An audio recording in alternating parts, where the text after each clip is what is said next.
The Reverend David Blau majored in psychology at Hope College, has a Master of Divinity degree from Western Theological Seminary, and a master's in counseling from the Loyola University at Maryland.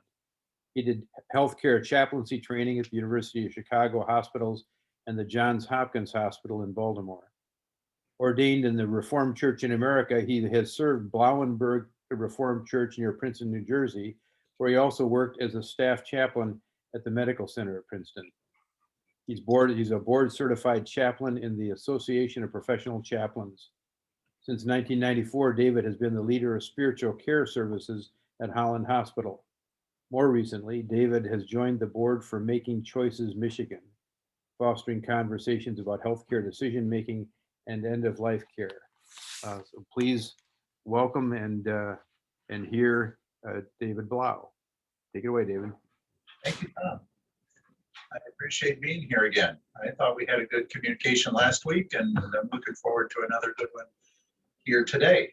Especially glad if there are people that are kind of coming at this issue of advanced care planning from a couple different angles. Maybe you're a person who wants to investigate again your own documents, or maybe you'd like to make a document for the first time, which assigns someone, appoints someone to be your potential spokesperson only when you couldn't speak for yourself on healthcare matters only. Again, we want to say clearly that we're not talking about financial power of attorney, because healthcare power of attorney, a durable power of attorney for healthcare, is the document in Michigan that has to do with healthcare planning, but has nothing to do with checkbooks or real estate or bank accounts or anything with dollar signs in front of it. So this is just for healthcare situations. Now, it was asked to me, can the same person, of course, can they be your financial power of attorney if you would need that at some point in your life? And could it be the same person that's your person to be an advocate for your healthcare decisions? And of course, they can be the same people if that's who you choose. But one document doesn't name the other, and vice versa. So we're just talking about advanced care planning for healthcare, not for financial or real estate or other things such as that. So our main goal today, if you're coming at it from the point of view is, I need one of these animals because I don't have one, we're going to try to help you at least find out which direction to start walking to get one done sooner than later. And then the other point of view that some of you might be engaging this topic on today is from the advocate's point of view. You've already been named as an advocate by someone who trusts you and wants you to be their potential spokesperson should you ever need it. And what do you talk with them about? What do you do? How do you make one of these grow legs and walk rather than just have it being on paper and sitting in a drawer? And so maybe you have already done a document, what they call an advanced care plan. It's often, as we said last week, part of an estate planning package with a local lawyer that might have done this with you at some point, either recently or more distantly in the past. If you do have that document that you've already executed and can look at it while we talk and dual task here, that's a good thing to do, to see what it actually says, because we often forget what they say when they're in those legal packets. And others of you who might want to say, okay, I don't really have this, or mine is really old, and I'd love to change my person who I think would be my trusted healthcare decision maker. And then we can be talking about the particular form, which Susan and Kim have said, and we didn't really talk about usually having that form up and ready. I think you do, but if you don't, that form we'll get to relatively soon, and it's the main advanced care planning form. It says final draft on the front of it, and I'll explain that more.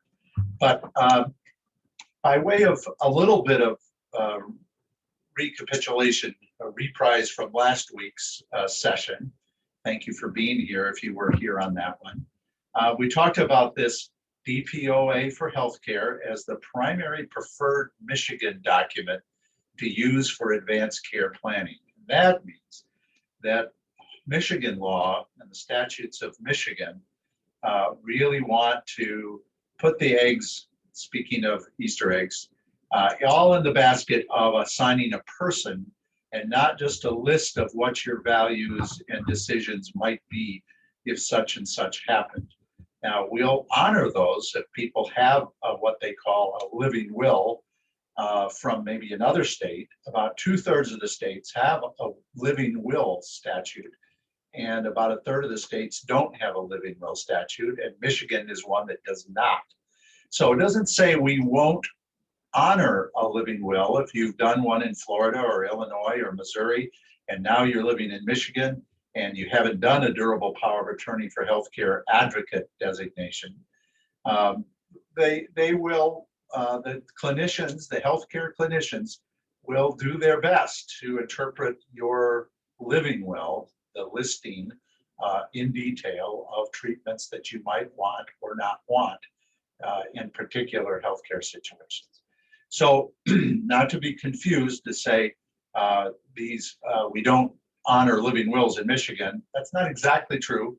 We try to honor in that theory of autonomy the person's wishes and honor what they want, but we prefer in Michigan to have a durable power of attorney for healthcare. Sometimes just assigning, sometimes we call them agents, sometimes we call them patient advocates, sometimes we call them surrogate decision makers. It's kind of confusing because there's a lot of different terms in this. But these are the two parts that number one is the one that we're talking about today. We also last week talked about two other kinds of advanced care plans or advanced directives. And one of them is usually a part of most either estate planning documents from a lawyer on these matters, or right in the form that we are going to look at in a little while.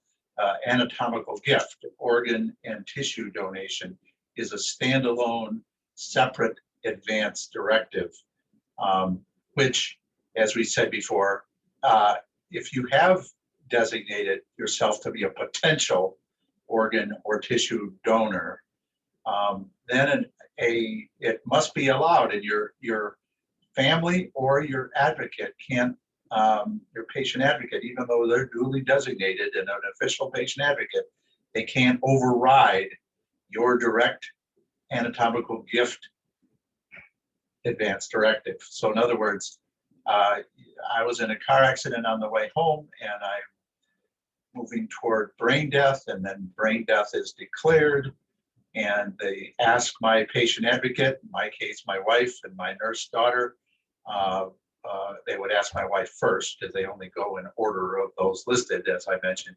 But they would ask her, do you have any wishes? Oh, I see that he's a donor registered in Michigan for organ or tissue possible eligibility. In which case, then my organ, my advanced care plan patient advocate, my wife, or if she wasn't available, my daughter, they don't have anything to say about it. If I've said that I want organ and tissue donation, it goes directly to eligibility questions and they don't get a say. That's kind of the way that part of the law is written. Then we talked a little bit about out of hospital, do not resuscitate directives. And I won't reiterate this too much, but this is one that is for people in special end of life or advanced age, what they call lots of comorbidities, a lot of diseases and things that would affect someone's well-being. And you could choose with your doctor, your primary care doctor's consent and signature to be do not resuscitate out of the hospital. So if you were on the street or at your residence, they would not be duty bound to try to resuscitate if you're breathing or your heart stopped. We can go into more of that if there's more questions about that. I'm not going to redo that too much. The other one that would be number 4 on this list is a new document, which is coming from another kind of advanced directive, the 5th kind of advanced directive coming out of Michigan, I think, within the next 6 months, I'm told, but we've been told that for the last 18 months.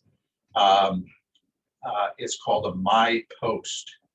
And what that stands for, another one of those alphabet kind of, all these kinds of alphabets come about. My Post is Michigan, MI, and then post, physicians' orders for scope of treatment. My Post, physician orders for scope of treatment, which is like a out-of-hospital do not resuscitate. It also needs a physician's signature, and I have examples of that. I think you were maybe, I don't know if you were sent an example of that or not. I think you were before these 2 sessions started. So this slide is basically saying there's different kinds of advanced directives, but the one we're talking about most is the durable power of attorney for healthcare. We reiterated that most people in the culture now think it's important to do one of these babies, but only about 25 and now 26, 27% of the population actually has put in writing designating a patient advocate to potentially be their spokesperson and their primary spokesperson. There could be backups or successors to them. But when the time came that we could not speak for ourselves. So, as I said, we could do one of these things, and my guess is a lot of you may have already done one of these things at a lawyer's office, or you can use the advanced directive form that's witnessed and meets state requirements, or we're going to be talking about the one that's increasingly being used most in the state of Michigan, and that's called the Making Choices Michigan Advanced Directive. And Making Choices Michigan is a part of another organization called MyHIN, and I'll explain all that. So there are a lot of different forms. You can get them online. As long as they meet the state requirements, they're good to use. We've mentioned this in the past that in other states, a lot of people use a document called 5 Wishes, which is kind of a durable power of attorney for healthcare plus a living will kind of rolled into one. A lot of people in Florida use the 5 Wishes document. And there are other documents put out by elder law groups in the state of Michigan. And as long as they are legal, that is mainly that they follow Michigan's requirements for a DPOA for healthcare, and the person signs it with the right witnesses, does not need to be notarized, and the person agreeing to be the patient advocate signs it that says, yeah, I'm in, I want to do this, I'm agreeing to be the potential spokesperson for so-and-so. Does not have to be family, does not have to be, it can be a kin folk, but it can be a trusted friend, neighbor, clergy, anybody, guardian, anybody that you want to be. So we're going to remember some important points before we go to this form. You may appoint a primary patient advocate and alternates, or successors, backups, they use different things.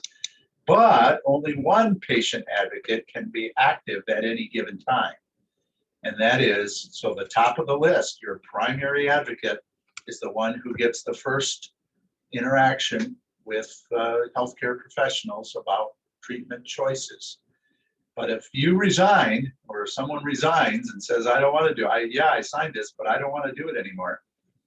It might go to or they were in the same accident I was in. Then they might go to the next person online. In my case, it's my daughter, Anna. And so if my wife was not available or decided that she didn't want to do it, it would go to the next person. But the healthcare person would only talk to one person at a time, not as a group as a whole.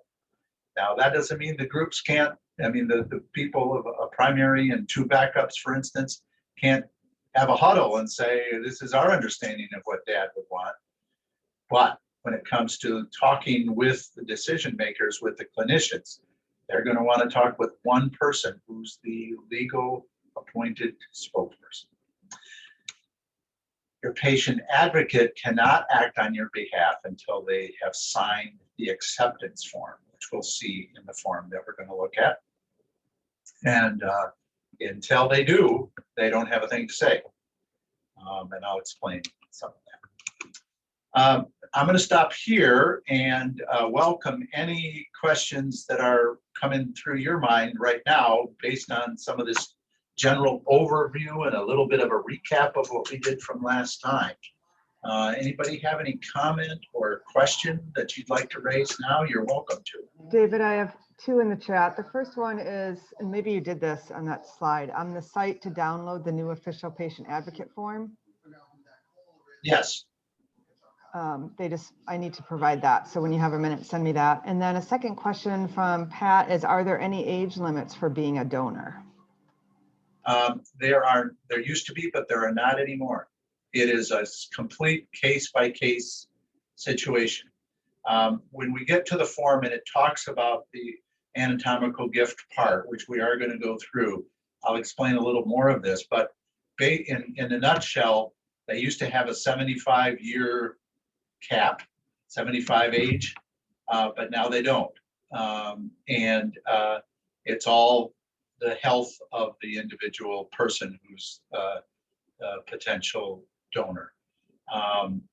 But even, for instance, used to be able to say, well, if a person was HIV positive, or a person was had hepatitis C or something like that, obviously you wouldn't be able to be a donor. But that is not the case anymore, because a liver might go to a person who's also hepatitis C, or a part of a liver in the case of livers. It is all a case-by-case basis, and they basically removed the cap on age. As far as the where to find that form, the best way to do it is for you to Google or search for MIHIN, M-I-H-I-N, Michigan Health Information Network, Michigan Health Information Network. MIHIN, M-I-H-I-N, Advanced Directive Forms, and it will pop up. That's the quickest way to do it. MIHIN, Advanced Directive Forms, and then there'll be some links and some clicks, and you'll get to that. However, the form that you're going to find there is not the form that I'm going to show you in a minute, which is about to replace that form. I was told by the end of the month. Here we are at the end of the month. So my guess is that in the next week or two, there's going to be a new form. So I would hesitate to fill it out, even though it's fillable online.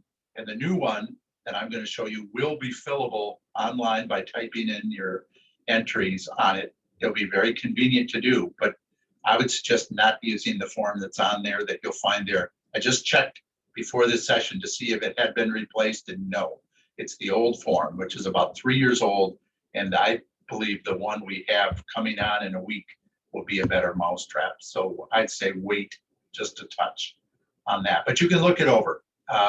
Or the form that the final draft form is the one that I sent your assistants earlier, and that's the one we're going to put up here in just a minute, which is the latest and the greatest. All right. Question that came in, David, just a minute ago was, what happens if you don't have a PA and no immediate family? Who makes the decisions then?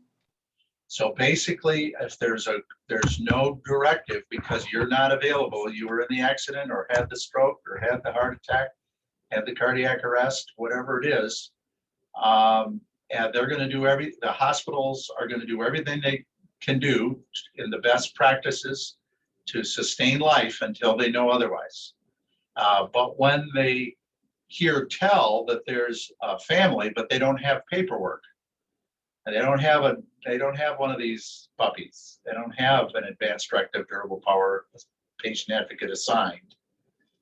Then their life gets difficult because they don't know who to listen to, because you might have the wife or the daughter or the Uncle George or the nephew Glenn all hovering, telling them, yes, she'd want this. No, she wouldn't want that. Yes, do this. No, don't do that. Absolutely do this. Absolutely don't do that. That's why we need these person assigned to be who they know has been coached up by us to do the best we know how, following their values and rules. What's the problem with Michigan?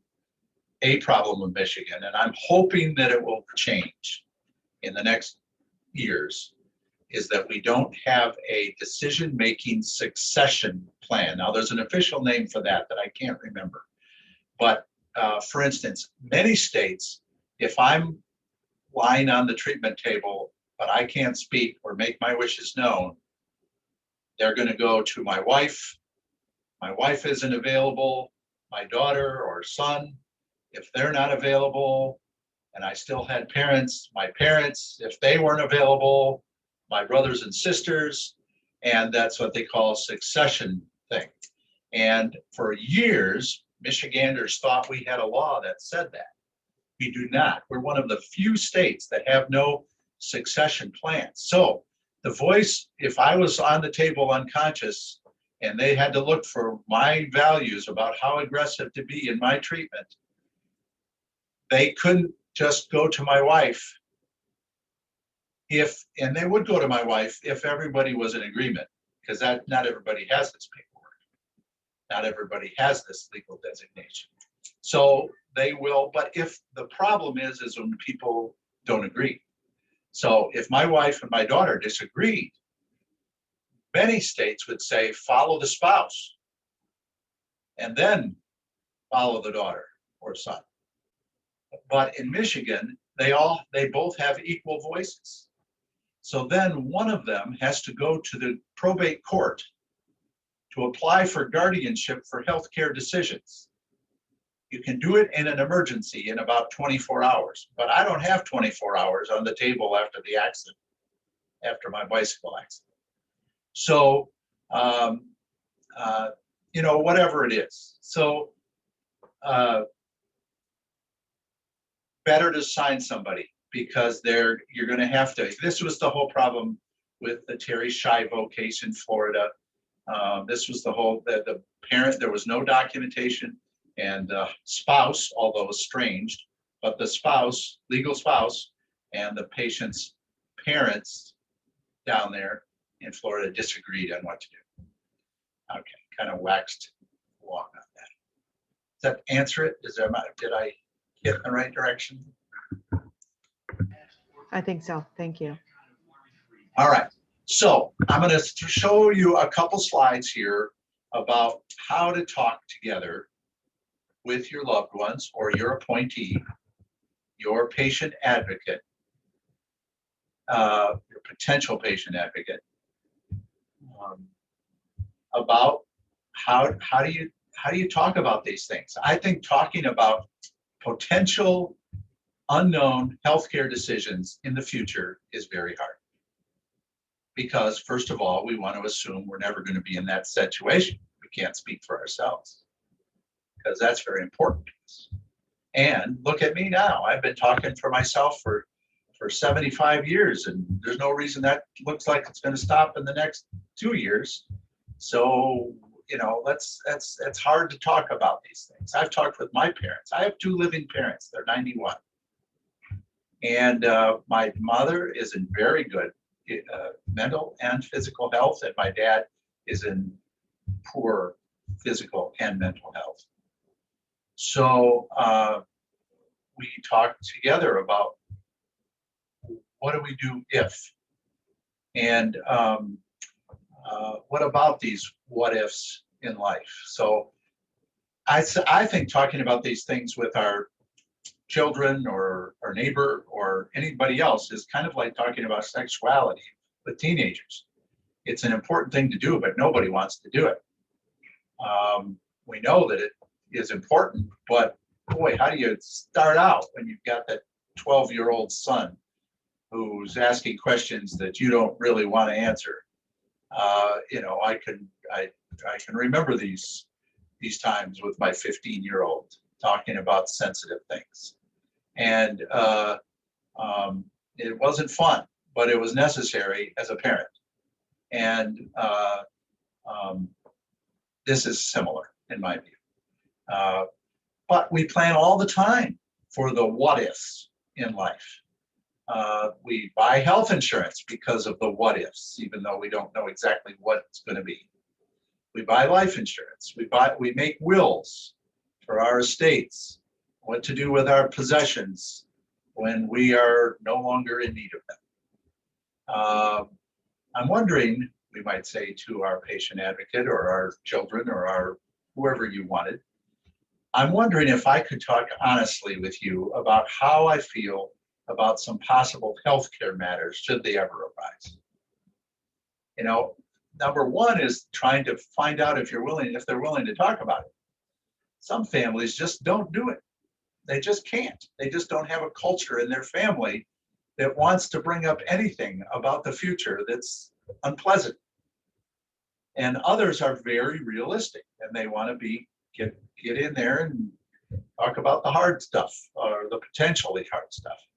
And that's a different family dynamics are for everybody, but maybe asking each other directly at the beginning, do you want to talk about this? No, but should we? Okay, let's do it. Let's talk about this. Maybe finishing a sentence such as like, even though I'm okay right now, I'm sometimes worried that at the end of my life, if I'm very sick, and most people can fill in the rest of that sentence. Most people, I think, can fill in if they think about it. They can think about how I'm going. Questions to start discussion are all about values, goals, beliefs, preferences, advice. These are things that are what we're trying to get at in a discussion between a person and their potential or actual patient advocate. And then we get to the nitty-gritty in some of it, things like concerning life-sustaining treatment. I feel life-sustaining treatment might be a ventilator, might be CPR, might be renal dialysis, might be chemotherapy, might be all those things that are wonderful and do sustain life. But the way I feel about life-sustaining treatments is how might you finish that sentence? Or how might you ask your loved one, or the one you're potentially caring for or speaking for, to answer that? I have feelings and thoughts about the use of artificial breathing machines.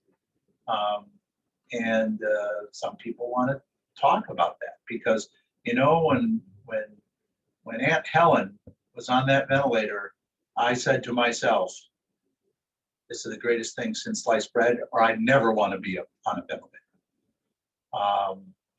This has sustained her life and given her a chance, or this was my worst nightmare. We all have these family stories, I think, about how people we know that have been treated in this day and age with what we used to call extreme measures. You might say to yourself or to your advocate, if I was seriously ill, my heart stopped, I'd want what?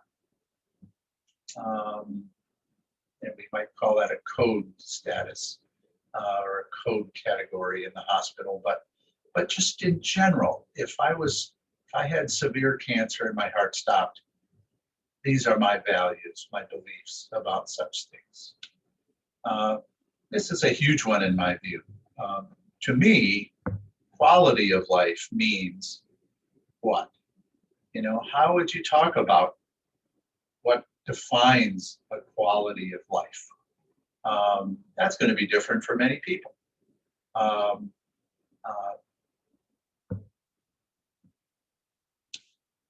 if I could no longer swallow on my own, like I had a stroke and my swallowing was affected, or I got things down the wrong pipe all the time and aspiration or whatever it was.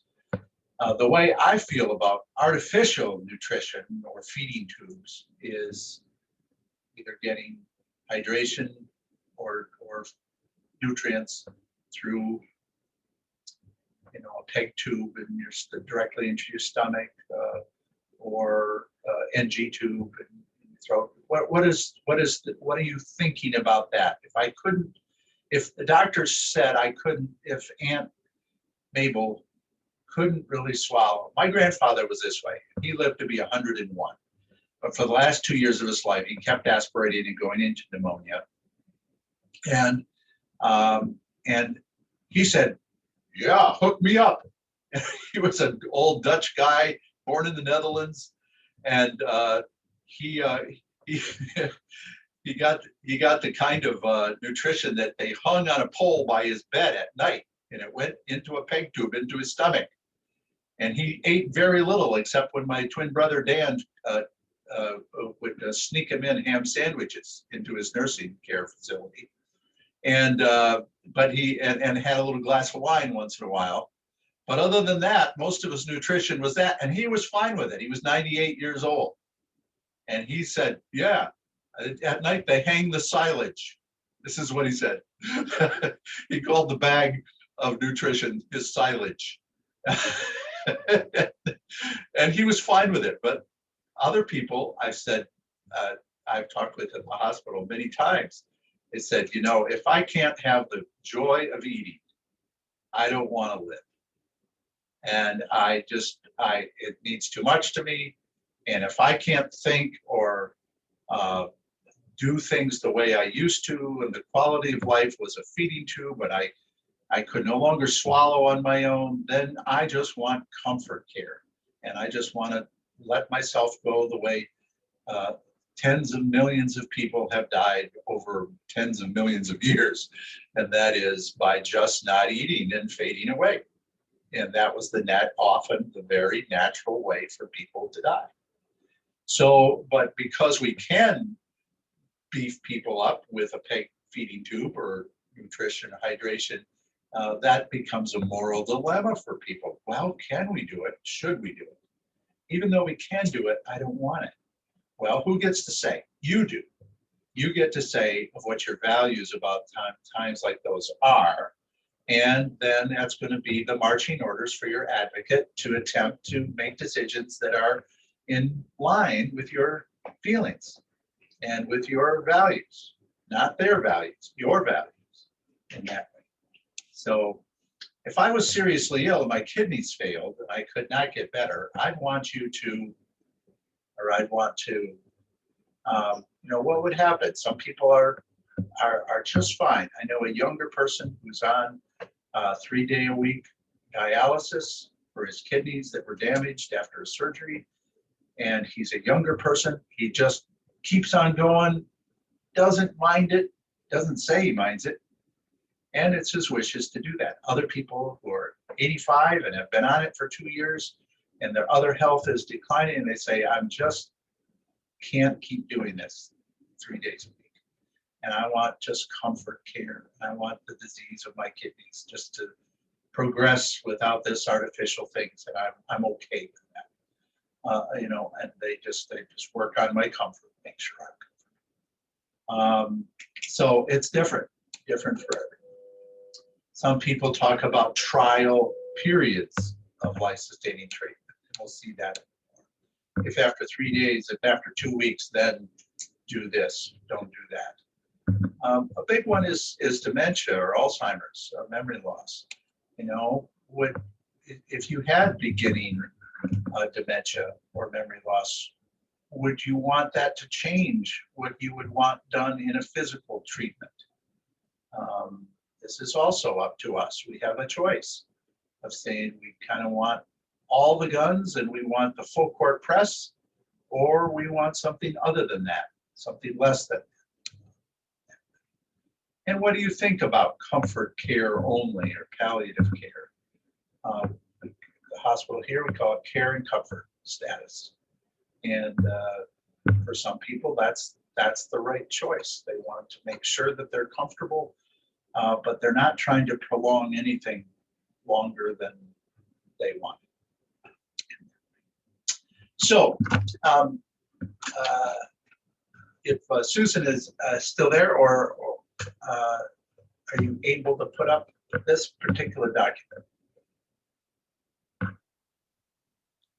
Kim? Okay, yeah, I thought Kim was gonna do it. Perfect. Beautiful. All right, so here's the way I'd like to, for sake of timing, I would like you to take the next 2 to 3 minutes and just, maybe some of you got this on your email and maybe even printed it out ahead of time. I want you just, if Kim, if you scroll kind of slowly up and down this list, just a few seconds here and a few seconds there, come back to the top again. I'd like you all just to look at any questions here. You'll have to just pause every so often. So, and I'd like you to think about questions that you think are profitable questions, especially profitable questions to ask each other and to discuss with your particular patient advocate or your potential patient advocate.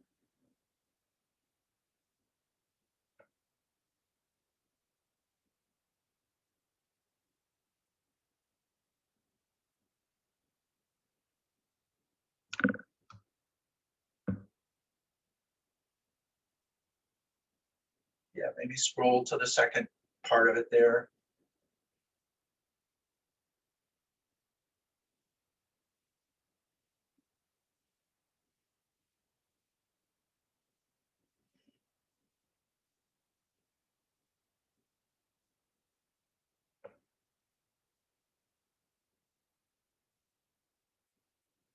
Number 11 there is a unique one. There's actually a provision, a name in the law to ban somebody from being your spokesperson. And let's say you didn't have a document to appoint somebody, you could still have a way of saying, I don't want my crazy whatever to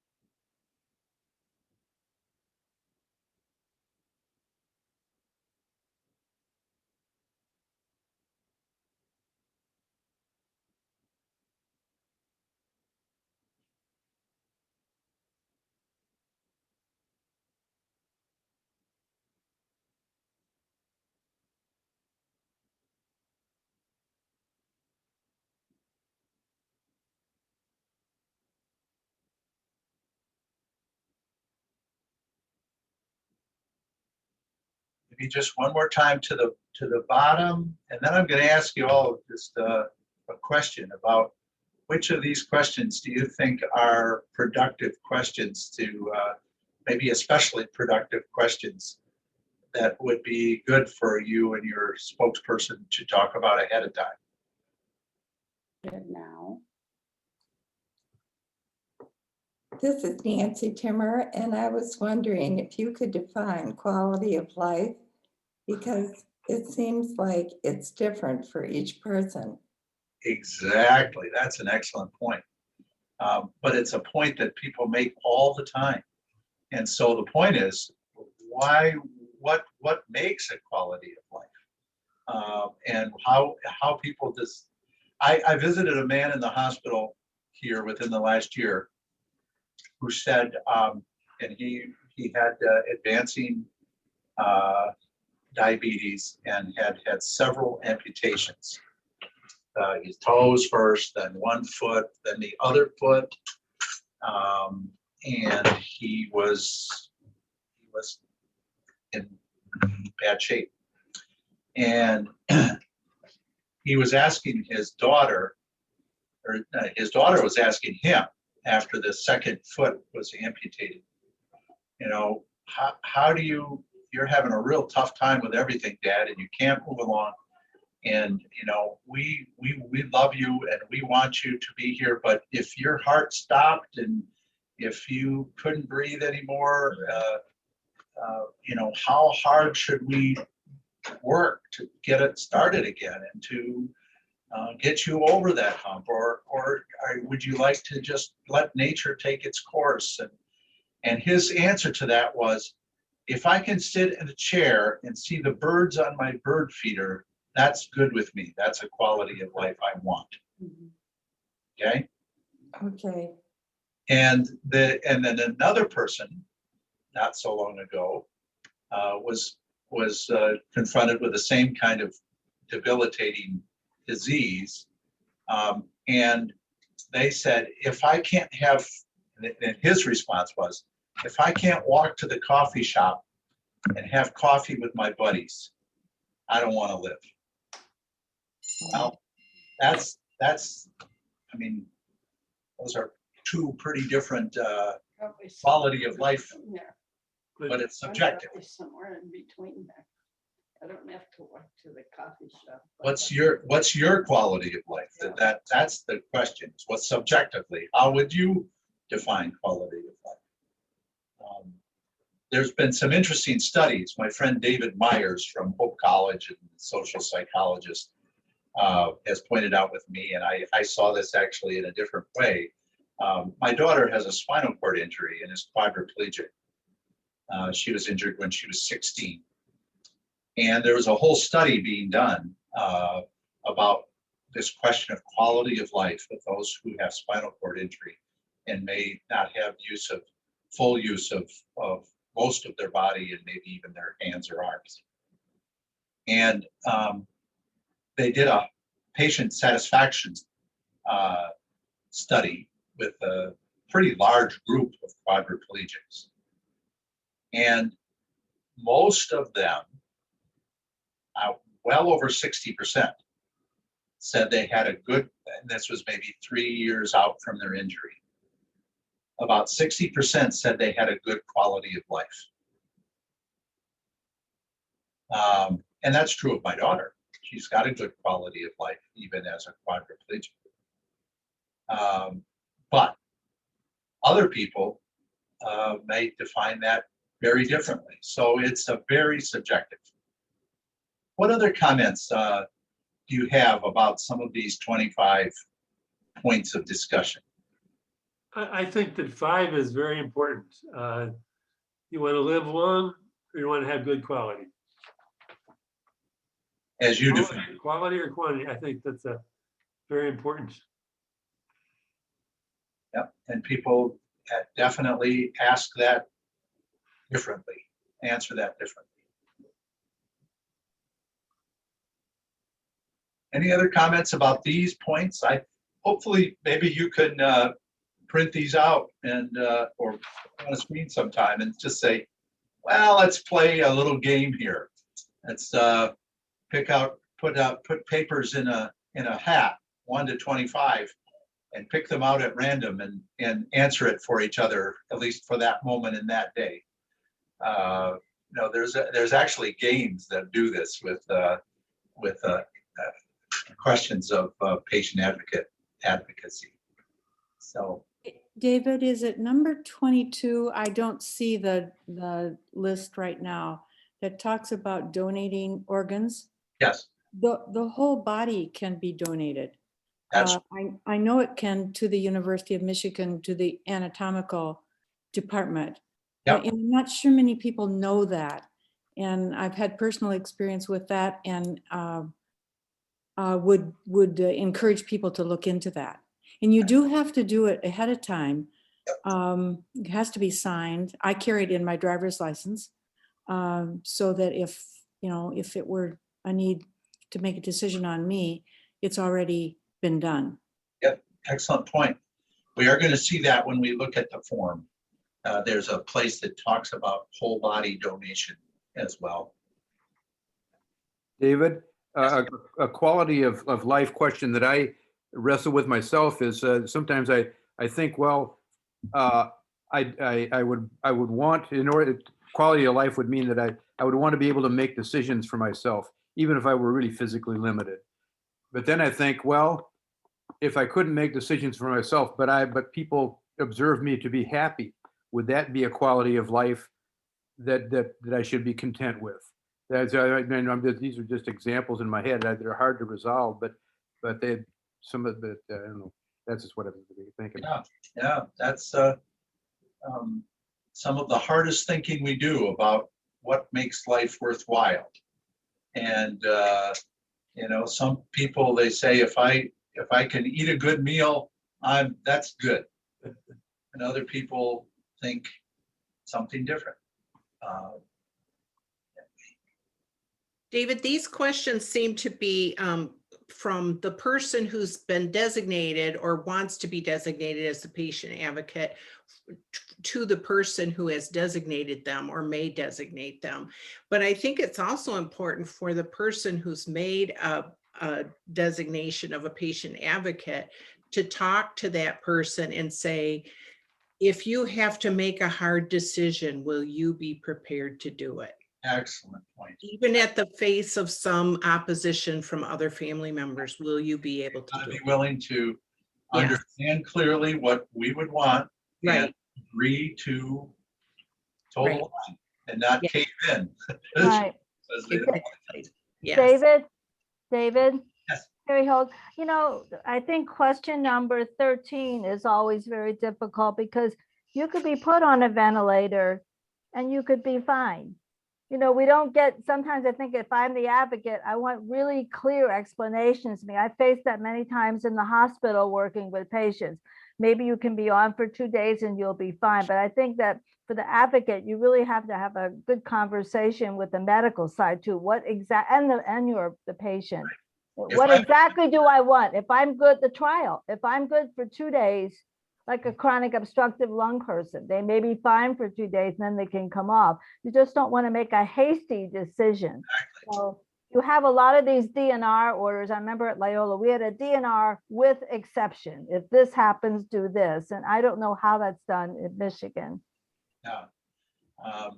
We have a DNR order that says everything but breathing assistance or everything but CPR. Okay, all right. Or eliminate medications or give medications, but if there's, And right, that's the hard decision when someone says, I don't want to be in the ventilator, but that maybe you may only have to be on it 2 days and you could be fine, depending on what your illness is and other circumstances. exactly It's a right. hard And decision. nobody, so that's why to say to our advocates directly, if I have pneumonia, but there's a good chance I'm getting over the hump. Don't be thinking that you're going to be pulling the plug on me. That's why you have to have a really clear conversation with your advocate and make it, because that's when it's tough for the advocates then to make a decision. Just a carte blanche, no ventilator. That's not always the case. That's not always helpful either to make Right. that.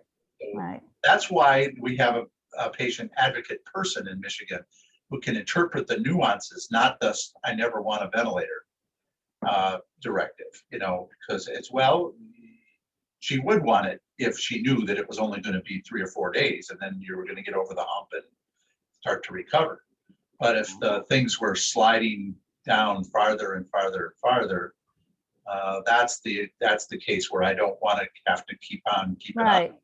Has to be spelled out very, very clearly. That's a tricky one too, Right. I think. Right. David, it's on. I have a point of, I'm sorry. A number of these decisions I'm sorry, Teresa, did I cut you off? I'm sorry. well, I have a point of view about after you're dead. My daughter mainly asked me, do you want to be cremated or do you want a funeral? And my response is, it doesn't matter to me. I'll be gone. So it really is what is most important to you. Exactly. And I still feel that way. Obviously, being a musician, I would like to have some nice music at the funeral.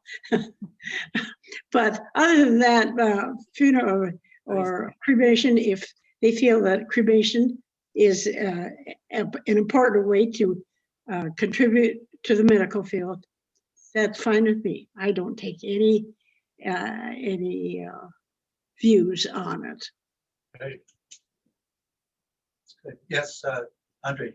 Yes, a number of these answers will have consequences financially. And whose responsibility, if the patient advocate makes the decision that they're going to sustain the person, but that means going into a nursing home or having care at home, whose responsibility does that become? Well, it's not the patient advocate unless there's a double role of them being the next of kin. But you cannot be a patient decisions, healthcare decisions made by a patient advocate don't become the financial responsibility by default of the patient advocate. Might be if they're the daughter, and have to play that all through. But you're right, there are financial, somebody wants somebody on a ventilator for 30 days in the hospital, there's a hospital bill. Right. And so how does that becomes part of that whole, what they call the ethics of social justice or equity, with the idea that there are societal costs to keep someone in a vegetative state on a ventilator for a year. How's this going to work as a culture? And so that should be discussed also with the patient advocate. Yeah, right. And some people feel they make their decisions because of societal ramifications, and that's part of their values too. And they want their advocate to know that ahead of time. They, value such things. Thank you. I've got a funny story about cremation. Our daughter saw my statement and it said cremation, and she was kind of surprised, and then asked my wife, "You too, Mom?" Who said yes. So she seemed surprised. Well, a few years later, we discovered that she wants to be cremated too. I mean, her first reaction was kind of shock, but then, oh, I guess that's what we want to do too. David, I have a question going back to Kathy's question or comment about whole body donation. If you have that and the gift of life, the heart on the driver's license, do you know which one, how does that interact with each other? Out of those two? Let me think. Because the whole body donation is in a sense a done deal, because it's a legal signing over with all the signatures and all the things. It takes precedent because the potential organ and tissue donation is just potential if you're eligible. But the other one is an already signed document with seals and all kinds of arrangements already made. There are four different locations in Michigan: University of Michigan, Michigan State, the new medical school at Western Michigan University, and one other. I don't have it written in front of me, but there's 4 locations that take whole body donation, but those are all prearranged, and that because it's signed and sealed and delivered, that would take precedent over an organ and tissue potentiality on your driver's license. So. Well, should we move on? Any other comments before we move on? There's one question in the chat, David, that is, what happened to the Michigan Peace of Mind Registry? This advanced directive database signed into legislation in 2012 seems to have been deactivated. Yeah, that's true. And nobody can quite figure out the whole demise of that, other than it was caught in legislative something or other. But it used to be a big deal. It was pushed by the local representatives and the legislature of Michigan. And then it just kind of had a bad fuel pump, and the gas didn't get to it anymore, and it just kind of faded away in some ways. So we're not sure exactly what happened, but the Making Choices Michigan document is the one that's got the healthy fuel pump that's kind of moving moving toward that, or it's a new lithium battery, shall we say. And it's got a little more oomph now than the peace of mind registry that was kind of here and gone in some ways.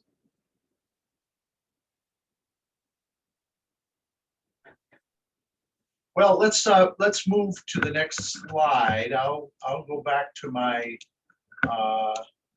this. If you can see that still. Am I on screen? No, you need to press the green share screen again on your Zoom control. Because I had to stop your sharing to do mine, so you have to restart it. You want to see me?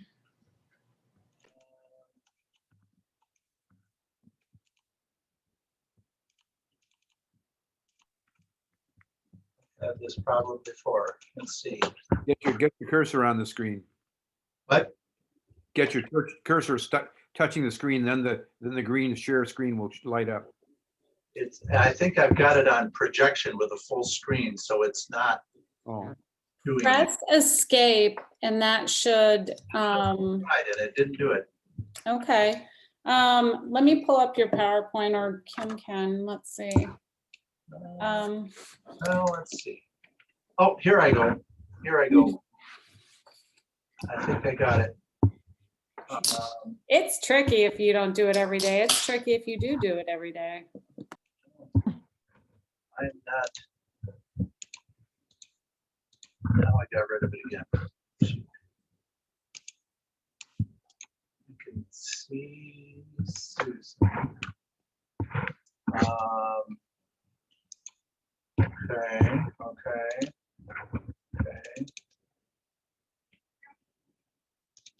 Am I getting there? Yes, Yes. good. Looks good. Okay. Now you just have to select what slide you want to go to. Yep. All right. Are we back? Okay. So some of the high points here. Assigning the patient advocates is basic. You need witnesses, and we'll see what that looks like on this form we're going to look at. Are you ready with that form when we are ready? Susan? Yes. Yes.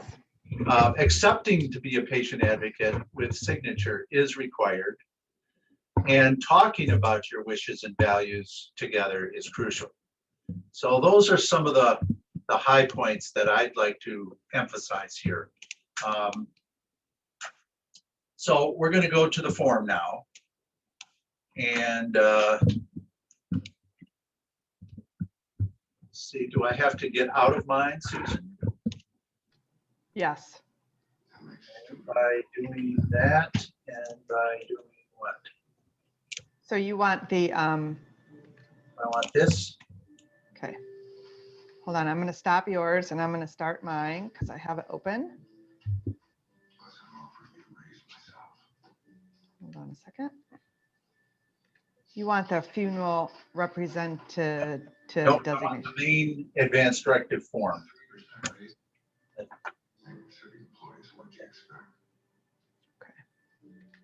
Hold on. Gotta think about it. Can you do it over a drink? I do my best thinking that way. Just a heads up. When you're offering a Okay. 3% raise, you don't go through the whole shtick of writing the number down on a piece of paper. So it is the, Yes. It says advanced directive, durable power of attorney for healthcare patient advocate designation. Yep. There we go.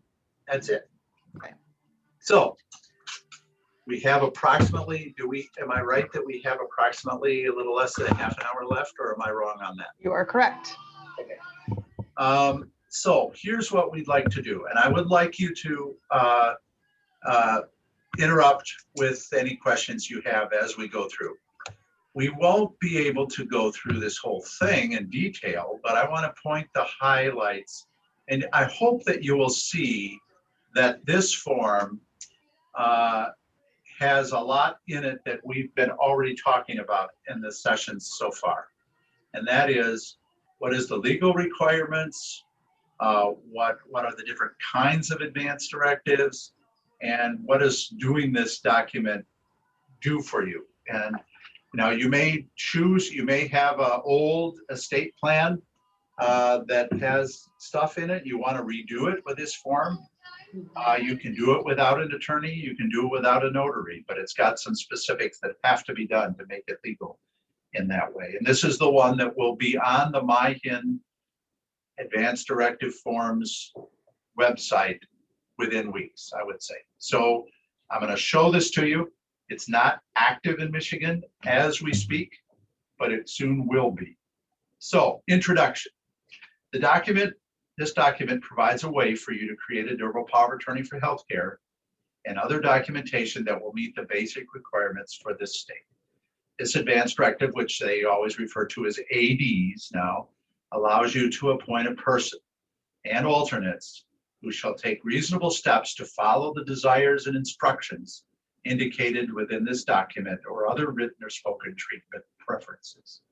And the person you appoint is called the patient advocate. See the note there on the third paragraph. This AD, advanced directive, does not give your patient advocate permission to make your financial or other business decisions. You have to read this carefully. It's important that you discuss your views and values and this document with your patient advocates. If you do not closely involve your patient advocates, do not make a clear plan together, your views and values may not be fully followed because they will not be understood. And this meets all the requirements of Michigan, but it is not designated to replace the counsel of your attorney. So that the legal eagles said that had to be in this form. So we weren't pretending to be lawyers when we do this form, but it does meet all the statutes requirements of Michigan. If you were the person doing this document, you would put your name, David Blau, date of birth, last 4 digits of my social security number, how to reach me in maybe 2 different phone or cells in that way, check if it's a cell phone, etc., your current address, and where I would like to receive hospital care whenever possible. Sometimes that's also a part of just the first glance of the front page of this document. We'll go to page 2. I'm going to kind of go all the way up. There you go. Perfect. So this does not take effect until 2 doctors. If there's a question, if you're not, let's say if you're not unconscious and you're semi-conscious or you have medium dementia, then 2 physicians or a physician and a licensed psychologist must determine that you're not able to make your own healthcare decisions. And so none of this goes into effect until you're not able to make your own healthcare decisions. Now, some faith groups, if you can just zoom in just a little bit, there's a little box under the first paragraph, and it says, based on my expressed religious beliefs, I would prohibit having an examination to determine my medical decision-making by a doctor. Some people, for instance, should Seventh-day Adventist, not Seventh-day Adventist, that's wrong. That's way wrong. Mary Baker Eddy, Christian Science, would say we don't even want a doctor to weigh in on whether I have capacity or not. And according to the Michigan law, they have the ability to put one of these in place, even if they don't believe that doctors are for them. So, but that doesn't probably apply to most of us here. But if it was, if you were a Christian Science practitioner, you might check that box. And if I leave this section blank, I'm leaving the evaluation decision to my patient advocates. Please note, if your wishes change, you may revoke your patient advocate designation at any time and in any manner sufficient to communicate an intent to revoke. And then you'd have to do a new advanced directive if you change the people or change the decisions that are in this document. But let's say you do know who want to be the primary first at the plate. You would want to put this in here. The person I choose as my patient advocate is, in what relationship they are to you, and how healthcare professionals would get a hold of them. This form has two first and second alternates or successors, and it's advised but not required that you have a backup or a successor. And it's the same thing. Who are they? What are they to you? How do you get a hold of them? And in that way. So that's the designation of the people that you're choosing. Again, only one speaks at a time. If you have 3 people listed, they don't all have to be in the room or talk to the doctor. Talk to the person at the plate. And you might, if they resign or not able, then it would go to the person on deck. And if not, then it would go to the person in the dugout about to be on deck. So that's the way the law writes that. Go ahead.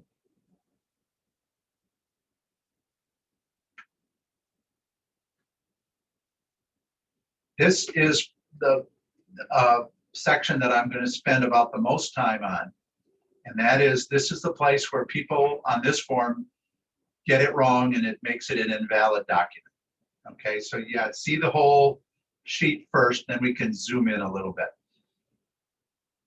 For reasons that are unique to Michigan state law, if you're giving your patient advocate permission to withhold or withdraw life-sustaining treatment, in other words, not do everything they could do just because they could do it, but you have made it clear that it's not something that meets your values or goals of care, then you need to specifically give permission to your patient advocate to not do something or to take something away, like a ventilator, like dialysis, like chemotherapy, like CPR. And if that's, so that box at the top of the page is very important to Michigan law. You don't have to fill this out. You don't have to do this. You can say, you can leave that blank. But if you leave it blank, then they can't not do something that the doctors think could be done or should be done. So I have instructed, well, let's start at the top. You would check that little box, giving your patient advocate express permission to make decisions to withhold or withdraw treatment, which would allow me to die. And I acknowledge such decisions could or would allow my death. And those could be, I won't read that whole middle paragraph, but that's the kind of stuff it's talking about, life-sustaining treatment. And that gives them permission to use their best judgment based on your discussions, what you'd want or wouldn't want. But if they don't have that, if you don't check this box, then their hands are tied and they almost have to do stuff that maybe you wouldn't want. So that's the way Michigan law reads. The last sentence is important because whether you check that box or don't, medications and treatment intended to provide comfort or pain relief shall not be withheld or withdrawn. And that's the case all the way through this. By not doing this, it doesn't mean somebody's going to withhold comfort care from you in that way. Again, there's parts I could elaborate on, but for sake of time, I'm not going to. Here's where you sign your main signature. There are about 3 places in this document where there are signature lines, but this is the main signature line. And this signature line and date and your address has to be done with witnesses watching you sign and date it. So this says basically you're doing this because you want to, you understand what you're doing. There's no fraud or duress or undue influence. And you certify, this is for the witnesses now, it's the signature watching, the signature of people who are watching you sign yours at the top there. These people can't be a blood relative of you, basically. The signature of the 2 witnesses below, they must be over 18 and not be a close blood relative or any way entitled to your estate or be an heir or work for an insurance company or work for a healthcare institution, like a hospital. Can't have the hospital nurse be a witness. You can't have the chaplain be a witness. It's got to be, now the way we do this in Holland Hospital when people are doing this now is we get 2 volunteers to be witnesses who are trained to do this, because the law says you can't work for a hospital, but the law doesn't say you can't volunteer for a hospital. So we use them for witnesses. If you were doing this in your setting, you'd get 2 neighbors or friends, people that you drink coffee with or drink beer with, people that you go to church with, people that you who know you are who you say you are, and you're of sound mind when you're doing this. So it can't be a relative to be your witness, but it has to be somebody that knows who you are and that you're doing this because you want to do it and you are clear-headed when you're doing this. So your signature, you can't sign it and then bring it to your neighbor next door to witness. Not technically. They have to be in your presence and watching you sign this. And this is the main reason why they throw these documents out, because the witnesses are wrong, or they're not on there, or they're their brother Bill, or something that's a relative of you, or somebody that's going to be in your will or be an heir to your estate. And so be careful with this page. You sign it with 2 valid witnesses. If you look at all of these bullet points and you take them all seriously, you'll be fine. You'll be in good shape. Are there any questions about that? This is the guts of assigning a patient advocate, a durable power of attorney for healthcare. Doesn't need to be notarized, doesn't have to go to a lawyer, but it needs these witnesses to be exactly right and be done in this order. Anybody have a question about that? Dave, I have a question. That top box, Yes. doesn't the patient advocate only act if you are unable to speak for yourself? Correct. So how many people are having chemo who are not able to speak for themselves? That just seems like a weird. Well, it's whenever it could be a temporary inability to speak for yourself. You're under concussion protocol and you're loopy for a day. But yet you need this, the accident that made you loopy also requires consent for treatment. Take out your split open liver, or split open spleen or something. Okay. So but the top box really is only for life-sustaining treatment, or, not for surgeries or trauma surgeries or things like that, but it's like taking away something, not starting something that would allow a person to die. But, I don't want to go too deep into it, but is that getting close? Yeah, it just seems like most people who are having some of those things done would be conscious. But I guess you have to think about the possibility that they wouldn't be. I don't know. True. But these things mostly are goals of care discussions for the longer haul. Somebody's got terminal illness. They're not going to get better. They're approaching brain death. They are in a vegetative state. Now, we don't want to do everything to keep them on this ventilator for the next 6 weeks. Right. Okay. Okay. And now I'm giving my advocate permission not to do all of that just because they could. Sure. Okay. Dave, couple more questions that came in. The first one is, if my patient advocate is not readily available, like they're away on a trip or they can't be reached, et cetera, at what point does the successor PA take over?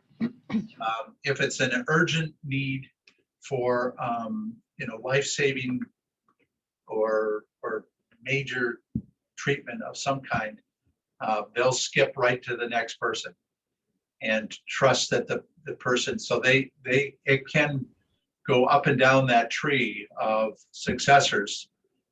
Who's available now? The second one will be just as ready to stand in, having heard your coaching and knowing your values as the first person. So there's not like this is the second also ran that really doesn't know the situation. We're going to go to the patient's sister Val, Val's not available, we're going to go to Bev, and that, boom, it just goes right to their phone. So they don't have to be declared incompetent or whatever, but they can resign at any time. Anybody can resign this, or you can fire them at any time. We'll get into that just in some closing comments about this. So let's move to the next. This is also very important, accepting the role of the patient advocate. This is why, and all of the A, B, C, D, E, F, G, H, I, J there, all of those are right out of Michigan state law, and they have to be written exactly like that. And so I'm not going to read them all, but the advocate is agreeing to all of that when you're going to be the advocate. Let me just say two of them. The reason why that box is on the previous page is for D, because right in Michigan law, to be accepting to be a patient advocate, it says, I can make a decision to withhold or withdraw treatment which would allow the patient to die only if he or she has expressed clearly that I am permitted to make such a decision and the patient understands that such a decision could or would allow his or her death. So that's right in the statute. That's why they said, well, how do you prove that they told me this? They just told me this in the car the other day. Well, when they do this form, they would mark that box on the previous page that would say, I am giving them permission to do this. So I really want to make note that that's why that box is on the other page, because the law says if you're the advocate, and you can make a decision to stop something only if you can prove that they wanted you to. And the way they prove it is having a year before they check that box and when they signed the page in that way. I will go, I'm going to tell you right off the bat that when you look at this, all you advocates, potential advocates, is you're going to look at H and you're going to go, huh? It's a double negative. And the patient may waive the right to revoke a designation as to the power to exercise mental health treatment. All I'm saying is that's confusing and that we can't change, and it's right in the law, but I'll explain why there's a part on here about mental health. And I won't go deep into it because it's a niche thing. All right, our time rushes. So the next page is accepting the role of the patient advocate. And this is where my wife took this and said, I, Barbara Blau, no, wait, that's wrong. I, David Blau, am assigning the patient advocate listed below, and then I put my own birth date in there. And my patient advocate writes, I, Barbara Blau, have agreed to be the patient advocate for the person named above. People get these mixed up. Who's who on these lines? So you're making the thing for yourself, your own advance directive. You put your name there on the top, and then your advocate puts their name below and their contact information, as well as the alternates, number 1 and number 2. And so that's where they're signing to be the accepting. This does not have to be signed the same time as your main signature page on the pages before. You can sign the main thing with the 2 correct valid witnesses and then send this. You can scan it and send it to somebody in Arizona who's going to be your advocate, and they can then sign it there, scan it with their signature, and send it back to you. You stick it in the booklet in the right order. You'll see at the bottom here, photocopies of this form are acceptable as originals. If contact information changes, phone numbers and addresses, you can mark them off and put in the correct one and not have to redo the whole form. But if the people change or your directions to the people change, which we'll see later in the form, then you have to do a whole new form. But otherwise, the law specifically says that photocopies are valid as the original when it comes to these. It's just that if you do a new one, you got to gather up all the old ones and spread out the new ones again. And we're going to tell you who it gets spread out to, where you give them in all of that. Okay, the next pages here are optional. And these are more like a living will. These are not a person, but these are, I want to tell my advocate what's important to me. So I'm going to let you read these individually. I'm not going to go through them other than by topic. First one is about spirituality or religious preferences. And certain people feel that they have a tradition that they really feel strongly should be followed in their care, and they want to say it, and they want to know they're connected with a specific faith group, and that this is a difference it makes with sacraments or rites or rituals, and they want to make sure that people know that. So you can do that there, or as in all of these sections now that come to the now and to the end of the form, there's a section that says at the bottom of each box, I choose not to complete this section, and you put your initials there. And that way they know you skipped it on purpose. But these are encouraged but not required to be a legal document. Same is true at the end of my life. If possible, at the end of life, I would prefer to be cared for, and then you might put in a rank order of number 1 is such and such, and number 2 is such and such, or just checking one of them, or whatever it might be, or these things at the end, like in my last days or hours, if possible, I wish the following for my comfort. And some people want to have the certain music on, and some people want to have their dog by their side, and some people want to, whatever. You can make it clear, or you can, like all of these boxes, choose not to complete this section by initialing it there. We'll move ahead, and we'll see another optional, and this is the anatomical gift. This is a separate kind of advanced directive embedded right in this form as a part of this form, even though it's a separate, in some ways, a separate animal. You'll see we mentioned before at the bottom of this box, it says, I have arranged or plan to arrange donating my body to an institution of medical science for research or training purposes.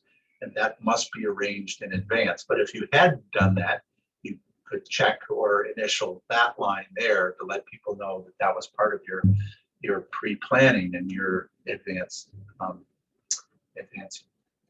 So we'll go ahead further. This is about the potential for an autopsy after our death. Some people have strong opinions about sometimes the medical examiner requires any death outside a hospital within 24 hours requires a medical examiner to determine whether there must be an autopsy or not, in which case we have no choice in it. It's just going to happen by law. But if it's optional and it's not required by the medical examiner, some people say, I would want to do that if it could help advancement of medicine or help my family to know the cause of my death, or help somebody because of the trends they look at with cardiac disease or whatever. But you could initial or check something that you would talk to your advocate about there. Or you could, as in all these boxes, choose not to complete this section. Go ahead. Here's one that I'm just going to look at as a page as a whole. Now, this one is about mental health advocacy. And of course, this doesn't apply to much of the population, but if we are a person who has struggled with major depression in our lives and maybe been hospitalized or on medications, if we had thought disorder psychoses with schizophrenia or other kinds of thought disordered things, or even bipolar disease that caused hospitalizations, maybe on a regular or cyclical basis, those people might want to look at this form a little closer and decide who they want the person to determine their capacity and what directions you're giving your advocate about what you might do. This goes back to that whole H thing I mentioned before about revoking your mental health thing. I'm not going to go into all that. If you have questions about that, or people with complicated or long-standing mental health issues, then I encourage you to talk with me or talk with other lawyers about how you can do an advanced directive for mental health issues in that way. The last thing, as we race to the finish here, is about treatment preferences. Now, this unfortunately is like the end of the form, but this is a part of a kind of almost like a living will. It's very important to give direction to your advocate, your patient advocate. And this is, you put your name at the top, my name at the top again, and my date of birth. And then these next 2 pages talk about treatments to prolong my life, and basically break it down into 3 choices. I want everything done, or I want treatments to stop. And this would have to do with your, I won't read this all, but I would hope that you not, even though you can choose not to complete that section, you may have other documents too. It says at the bottom there, refer to my additional documents. And that's referring to things like the out of hospital, do not resuscitate order, or the potential thing coming down the road, the my post document, or any other my 5 wishes, or whatever documents you have that you want to attach to here and want people to see. But this is basically trying to get at whether you are, how aggressive in life prolonging treatment you generally feel like you'd want to be. From the bottom, which is basically I'm ready to go. Sometimes they call this, instead of DNR, they call it AND, which is allow natural death. So there's a kind of movement in the nation that you might hear DNRs or you might hear ANDs. DNRs is do not resuscitate, ANDs is allow natural death. And that would be kind of the bottom choice on these 3. And then the top would be to be as aggressive as prudently possible for the medicines to decide to every moment is valuable and you want to stretch it as long as you can. So that's about that. The next page is about CPR specifically. And again, the 3 choices there, from allowing natural death to I want CPR in all cases that it's medically indicated in that way.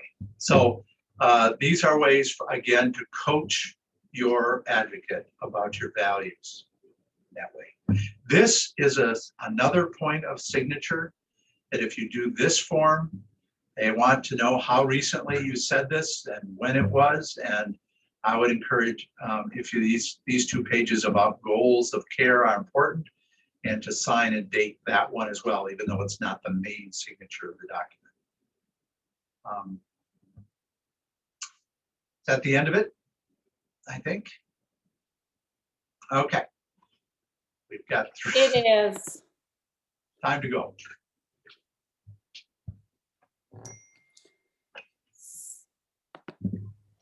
All right, I think there was another thing in the chat a minute, David. Hold on a second. Again, I'm not trying to hurry away. If you don't need to, if you have questions, I can stay as long as you want, or we can let people sign as they must and be off into Neverland. First, let me address this, and then we'll just kind of open it up for questions and comments. But is there a place where the advanced directive forms can be found online and filled in? And what would that website be? I could type it into the chat to everyone if you know it offhand. Great. What I think I would suggest, there are several places. If you Google advanced directives, you're going to get many. There are many different across the country. Okay. If you want one in Michigan, specifically in Michigan, then I'd say put in MIHIN, M-I-H-I-N, and then a new word, advanced, new word, directives, new word, forms. And that would be a search that's going to bring up that website, when this one we've just looked at gets on there, it's going to be fillable. You can do it right online. But the old form, 3 years old, is currently on there. And so I'd say don't put your muscle work into doing it until they put the new form up, which I'm told was April 1, but we'll see. Do you think that it will be clear when you go onto that, that it's the new form versus the old form? It's going to have a date in the small print, which is going to say 2021. Okay. The old one has a date that says 2017, 2008. No, yeah, 2017. One says 18 and one says 17. So if you find one that says 21, it's going to be the latest one. Okay, and Bottom right, by the page numbers on the bottom right corner. But I okay, think it's going to be a big splash. They're going to say new form, be the first to get it on your street. It's in my view, it's a better form than the previous one, and I would wait to fill it out. okay. And where should copies of the advanced directives be? Good question. So you should. Yeah, I'm going to put up my thing again for the last second. Okay. All right. You can keep the original with your accessible important papers, but not in your safe deposit box. Doesn't do any good there.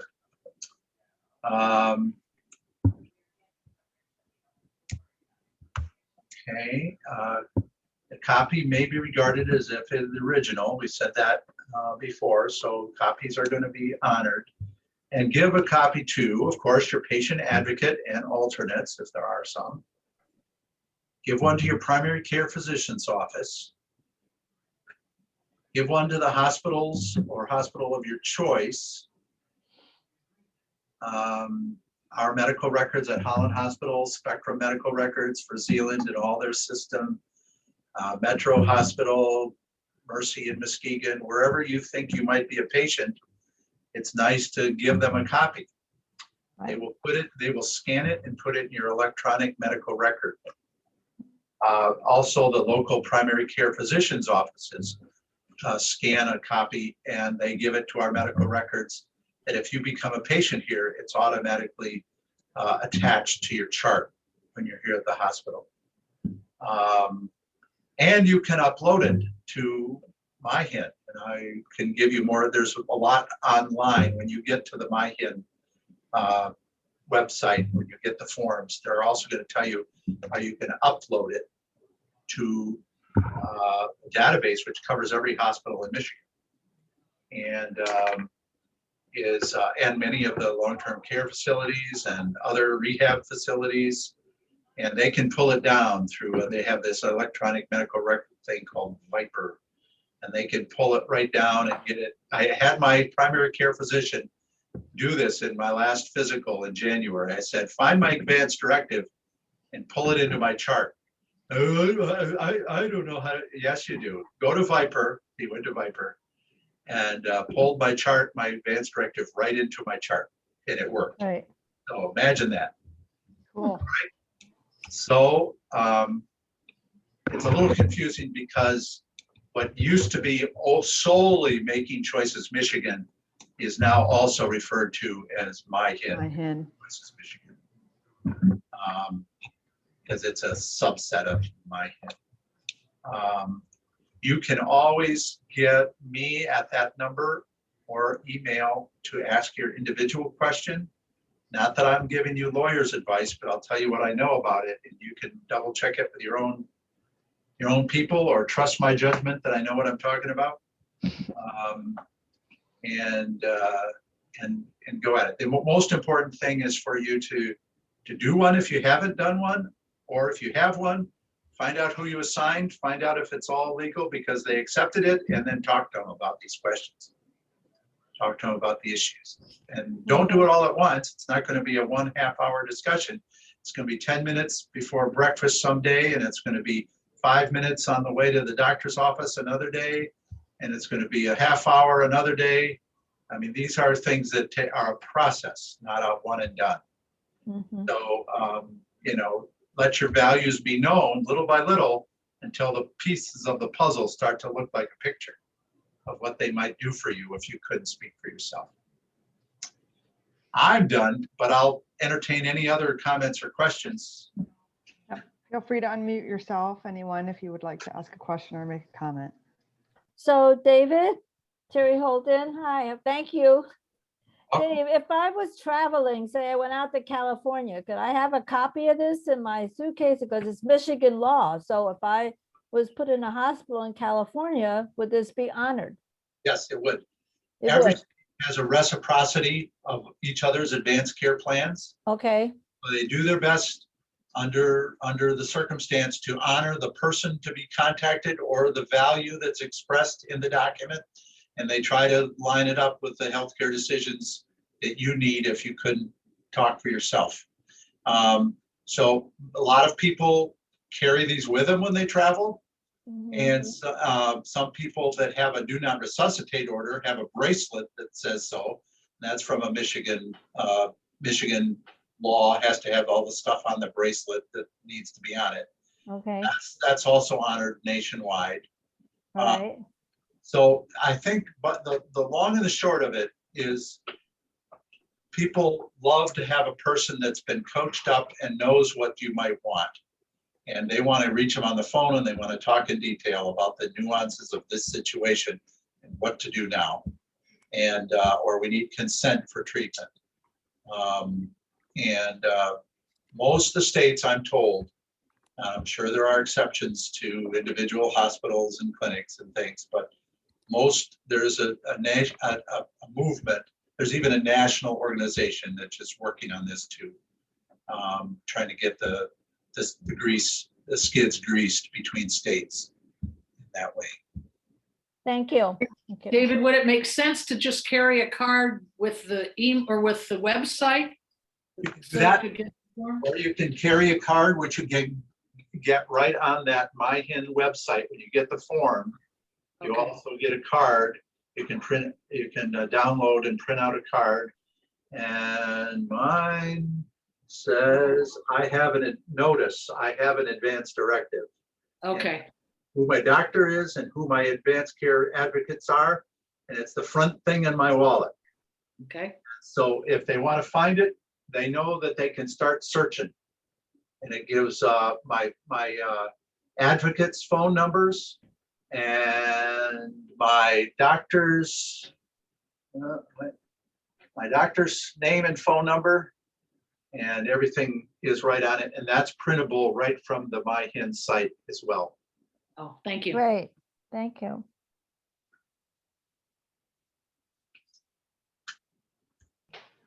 Anyone else? Tom had to go, Tom Aaron's horse, David, but he sent me a message asking me to say thank you, that this was an excellent course and very helpful. I'm sure I expressed that for many. Yes. Okay, well, it's a lot of information. If there was one takeaway,